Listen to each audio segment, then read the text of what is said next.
2-3 दिवसापूर्वी महाराष्ट्रातील जिल्हे लिहून दिले होते आणि तुम्हाला पाठ करायला सांगितले, पण ते तुमच्या सगळेच्या सगळे लक्षात राहिले नाही।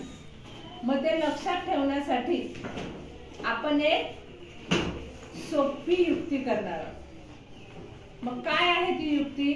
तर एक वाक्य लक्षात ठेवायचं। काय वाक्य आहे? अगं कमला उठ, पाय धु, छान रस चहा भजे बनव।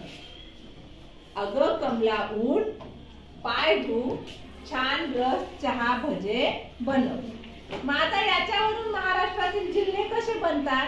तर बघा, मी इथे हे लिहून घेतलंय। अगं कमला उठ, पाय धु, छान रस चहा भजे बनव।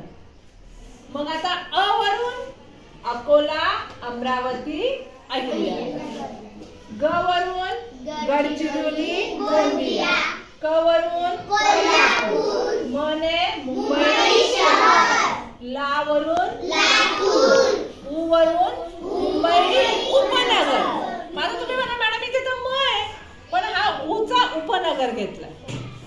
ठ वरून ठाणे। पा पालघर, पुणे, परभणी। य वरून यवतमाळ। ध वरून धुळे, धाराशिव। छा वरून छत्रपती संभाजी महाराज नगर। न वरून नांदेड, नागपूर। बघा आता न वरून नाशिक पण आहे, नंदुरबार पण आहे, पण इथे पुन्हा न आहे, आपण तिथे घेतले ते दोन इथे घेतले, 2 इथे घेतले। र रत्नागिरी, रायगड। स सांगली, सातारा, सोलापूर, सिंधुदुर्ग। च चंद्रपूर। हा हिंगोली। भ भंडारा। जे जळगाव, जालना। ब वरून बुलढाणा, बीड। न वरून नाशिक, नंदुरबार।